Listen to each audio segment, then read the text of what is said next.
Welcome to the Stories of the Week. This is a new outing, so hopefully you'll enjoy this. We're taking some of the top stories of the week and give you a bit more context into them here. We're not doing the full 10 stories in this podcast. We're just going to go through 5 stories that were in the top 10 to give you a bit more detailed contrast what's going on and go to give you some perspective how things worked out. Now, these are stories that we presented all week long at the Conversation Project. You can find more about us at our website. This is conversationproject.com. We have a daily video cast podcast called Things You Might Have Heard. It does news updates every single weekday, Monday through Friday, and we have other things that goes along things as well. But these are stories that we presented in our newscast of the week, and you deemed them pretty conversational all week long. 5 to start today. We'll give you more details on how to be a part of the show in a bit. Or if you're watching the video, you can see on screen links to the feeds and links to the website so you can actually engage with us there as well. Let's go through the stories very quickly today. This story happened to be the number 2 story for the week, and it was there for a reason. The headline for it read, "A strong earthquake shakes Taiwan, damaging buildings and causing a tsunami." Now, this is no big surprise. Very large earthquake, 7.4 magnitude earthquake happened. The first one, or the largest one in 25 years, causing massive disasters, massive injuries. And right now, the death toll is up to 9. But we had people who were stuck in mines who were working because of the quake, people stuck in very long tunnels on tourist traps, little traps in the quake. And the big response we got from this is not very much, to be honest. There was an earthquake, a 4.5, I believe, in New Jersey this week. And that earthquake rattled New York City because it was so close to the city, and everybody went bonkers over it. And many commentators had to remind us that a 7.4 in Taiwan killed people. The one in New Jersey shook some chairs and freaked some people out. The loss of life versus the non-loss of life. Now, the seriousness of the fact that there is a fault line in northern New Jersey, that's something to worry about, something to think about. Earthquakes aren't just a California thing, as we know right now. You can blame whatever you want to, climate change or whatnot. But what we have is a case of the actual relevancy and the actual case of how it actually stacked up. The Taiwan earthquake was a much more devastating thing. And now proximity is one thing for it being in New Jersey, but also the fact that the biggest issue in Taiwan with so many natural disasters happening just in general, that it didn't get very much love in the case of the New Jersey earthquake, which apparently everyone is still freaking out over days later. Our next story, also a big story this week, which changed in the headline, and because there was some weirdness going on. The third story for the week, ranked third by your engagement, by the way. Bronny James expected to leave USC, enter NCAA transfer portal. This had all the folks in college basketball a tizzy, as the Bronny James story has gotten extremely complicated all season long. It started off in the summer when he found out his congenital heart defect that caused him to delay his start to play. And then his play this year at USC was subpar. Well, I'll say subpar. It wasn't great. He wasn't a terrible player. I'm a terrible basketball player. He just wasn't all that stellar going on. And of course, with if you're watching the video, that guy standing behind him as his, lead in, you kind of get some issues with that. But he didn't have a stellar season at USC. Things just didn't work out so well. USC actually has a new coach as of now. They are now coached by the former Arkansas Razorback coach, who literally just left here, Eric Musselman. And people here are up in arms because they think a kind of slimy guy is coming next because Arkansas likes slimy coaches. But this isn't about the coaches so much. This is about the teams. Bronny James had rumors of entering the transfer portal and where he was going to go. Maybe he was going to go play under his dad's old high school basketball coach. I guess he coached football as well. Maybe he was going to go to a big power school to get some more exposure. Maybe he was just going to go someplace quiet. What he actually ended up doing yesterday, which got really squashed in the news, is he actually declared for the NBA draft. Because the draft class for this year seems really weak, there's a lot of, nice players you're seeing playing in NCAA basketball right now for the tournaments. But the actual class of people going to the league are looking kind of weak. Maybe a good chance for Bronny James to actually make an impact this year anyway, as a one and done or a half a one and done. Will he have the impact? We don't know. Now, he is in the draft. He is in the transfer portal as well. He doesn't have an agent, so he can go back to college and go someplace else. It just won't be USC, most likely. He can actually pull his name out of the transfer portal and just stay at USC because Musselman's kind of a good coach. We'll see how that happens. But he is going for broke. He's going for reals, going to the draft to see what's going to happen in his future as we're going to see what goes on for Bronny James. So congratulations for him for finding out what he wants to do, or trying to get a find of what he wants to do. We'll see exactly how it's going to play out in the upcoming future.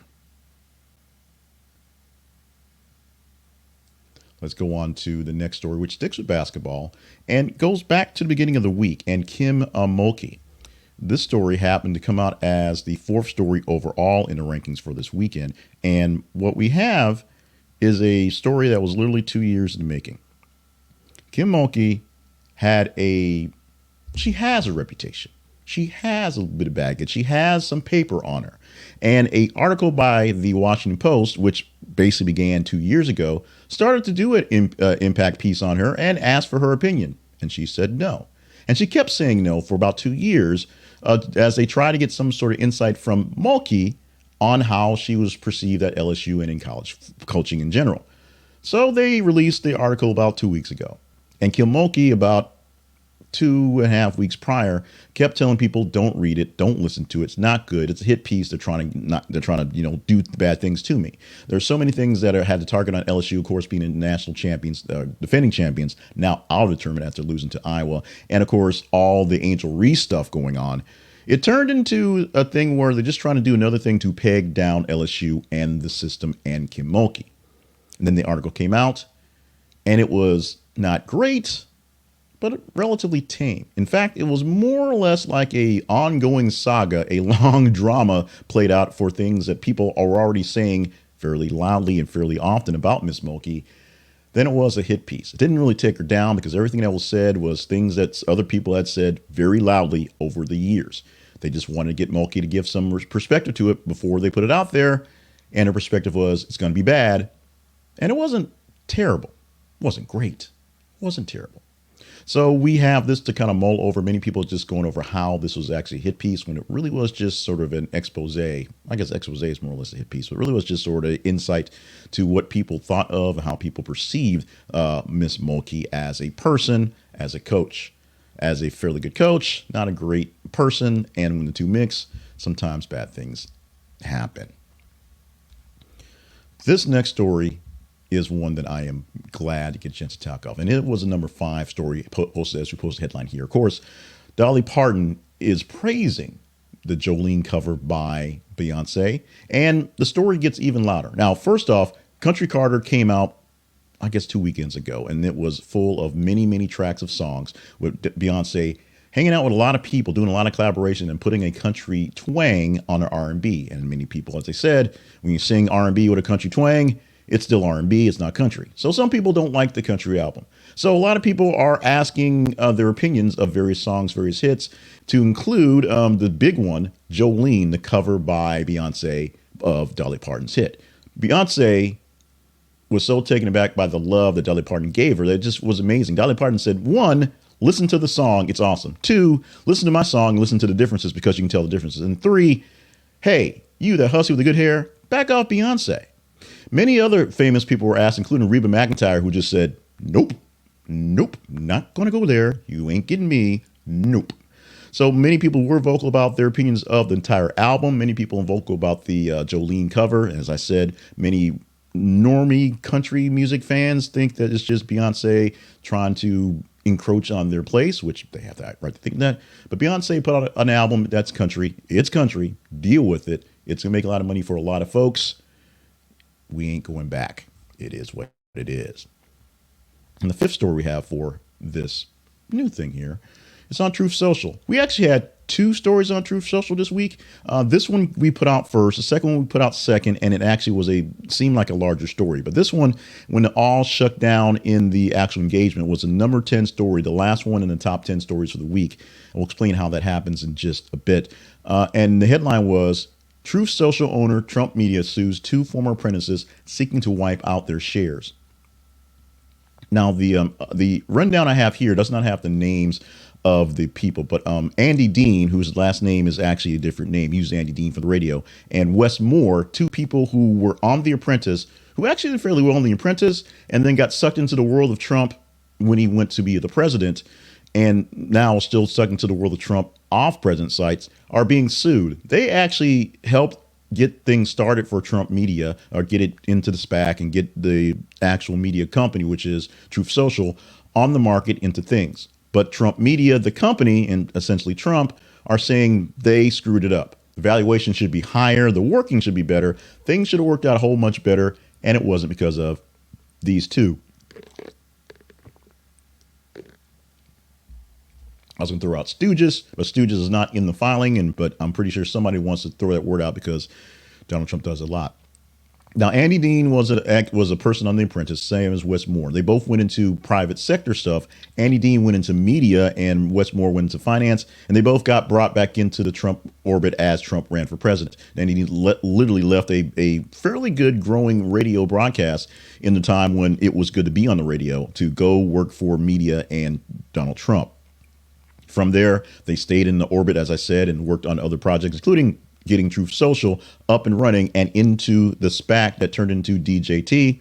By the way, DJT is now tanking for reals, not just going up and down with volatility. People are realizing doesn't make any money and nobody's there, which is an issue. The other story about Donald J. Trump, the stock, and Truth Media, Truth Social, is the fact that two people that actually were engaged in getting it on the market, two people engaged in the finance stuff, actually got arrested. They are basically going to jail for insider trading and using the positions to make more money and steal money from Donald Trump, when Donald Trump is blaming these guys for stealing money from Donald Trump, which he doesn't like people doing. You can guess how this thing is just all sort of insane. It is. It just is. This is still a production from the Conversation Project, and we still need to keep the Conversation Project funded. So a quick stop for a break for a sponsor. This is a sponsor that we love doing for the weekend stuff, the longer stuff, and we love you knowing about them. They are called Ground News. Our link for our affiliate program, you click this link and you install the app and we get a small commission, is this. It's the conversationproject.com/ground news. What is Ground News? Ground News is a news aggregator like none other. We aggregate news and give you headlines and details how things sound and who from different places. What you get from Ground News is essentially everything, the fire hose of information. You take a story that's out there in the news, they will tell you who's covering it, what different sources are covering it. Or do they have a right bent, a left bent, or do they more or less sit in the middle? And one of the coolest things about Ground News is the blind spot option, where you can see stories that are basically being covered only by one side. And there's probably reasons for that. So if you're a person who leans blue, you can go find out what the right is covering that you're missing out on, and see what you guys are left are getting way too much on that the right isn't checking out, and vice versa. This is one of the most awesome news aggregators out there, and they can pull up all sorts of things. They'll tell you what the sources are. They'll give you a rating on how the sources goes. The Newsmaxes are less liberal, or obviously less liberal than the MSNBCs, things like that. So if you want to get good news, get Ground News. Use our link for this app, and we get a small commission because it's an affiliate link to keep things going behind the scenes here. This is the conversationproject.com/ground news. That is, this is the conversationproject.com/ground news. A quick moment to hype us, because we do still need to hype ourselves as well. The Conversation Project lives online at this is the conversationproject.com, and that is our main website where we house all the things. We ask you go to the main site to do a few things, and we have way too many calls to action, so we're working on that. But the most important thing you can do about the Conversation Project is follow us on our feeds. Our feeds are our links on Facebook and Twitter. Facebook.com/This is Conversation Project, and Twitter.com/th_conversation, or X.com, of course. What you do is you go to those feeds that you're checking out, your Facebook and your X, just daily. We are posting news headlines every 50 minutes from various different sources, about every 50 minutes. Sometimes we hit the mark, we miss a mark and hit the time mark. But about every 50 minutes, we have a news headline from various sources, as I said. So some sources you may like better than others. Some sources we question ourselves. And sometimes we do put the liberal-leaning headline on the conservative-leaning article just to freak people out. But what you do is you engage in the link, engage in the article, engage in the posting to tell us what to talk about. You click the like, the love, the hate, the share, whatever button's out there on whichever social media platform you're looking at. You click that button. When you click that button, you tell us how much you love the story. On Monday, we have, Monday through Friday, we have things you might have heard, our daily morning chat show where we talk about news and some fun stuff. And on Monday, we'll give you 10 stories from the weekend, 10 of the top stories from the weekend. Top 30 will pull and pull 10 of those for you. For the rest of the week, we'll give you 8 stories with top 15 for the day to get into. I hope you will enjoy them all. We will see how that plays out as well. As well as the website, you can visit us and find out links to other sources to get to us. If you're listening to this on an audio form, you can see where the videos are. If you're watching the video, see where the audios are. And either way, you can find out about the newsletter, get the direct links to our news every day. We also put out hot takes because we have nothing better to call them, but shorts on YouTube Shorts and on TikTok, very short versions of just quick articles and things to get you updated. And we're doing some expanded stuff on TikTok, starting to do some more 2-3 minute things there, but some longer things. They don't come up in shorts for YouTube. So longer things on YouTube as well. And do more things going on. Doing a bit of a spring cleaning, if you will, from the content, making things a bit more fresher, more new, getting more nuance, if you will. So we're going to look for your engagement on this video and look for you to comment on this one as well. So the last call to action, actually 2 more call to actions. One is email us at theconversationinbox@gmail.com. Anytime you want to, tell us what we can do to improve, or if this things is a good working for here. We're still going to do the weekly wrap up. Probably we'll see if we're going to do the weekly wrap up because I want to get the top 10 stories out there in some fashion, but we're going to see if we're going to do less stories to expound on here or very quickly run down on the weekly wrap up. It's probably going to happen there. Just read the headlines and go. We also ask if you deem us worthy. Our partnerships page is looking for you to help out. Go to thisistheconversationproject.com/partnerships and see if there's a way that we can connect so that we can get a little help from you, a lot of help from you.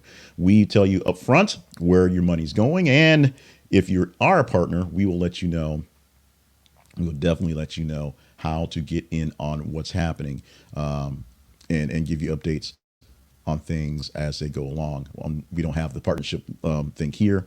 We do have partnership crawl, so we can hit that very quickly to let folks know what's going on. Current partners right now are listed as we have Harold Braxter and Colby Green at $5 levels for partnerships. If you want to help us out going forward, go to our partnership page and look for that and see if you want to help us go forward. Otherwise, send us emails, go to the feeds, do those things because those are the most important things, as we say, because they get to us and they cost you very, very little. With that, we're going to wrap up this experiment for Stories of the Week for April the 6th, 2024. I think it went very well. I think it went great, to be honest. So we're going to do this again. I'm going to do some tweaking of the formats and get some things in there and make sure things will flow. But I think we had a pretty good showing here. If you agree, tell me in the comments or just send me an email at theconversationinbox@gmail.com.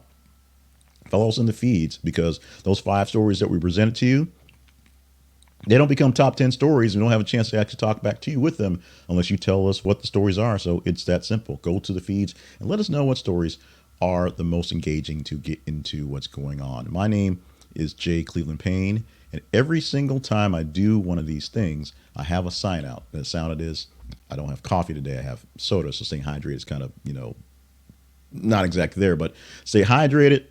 Stay limber, stay on task. The reason why is you are a very important person in the world. The world needs you. So don't do anything that could basically limit you being here. That's all we're saying there. Also say love you, mean it a lot because I love you. I mean it. What stories will be top stories for the week next week? I don't know. I won't know until you tell me them. So follow us in the feeds. Make sure you let us know what stories are going to be in the actual go.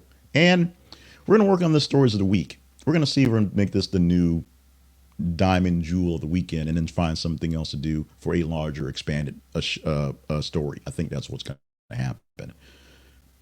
Thank you so much for being with us. We'll see you or hear you or talk to you next week.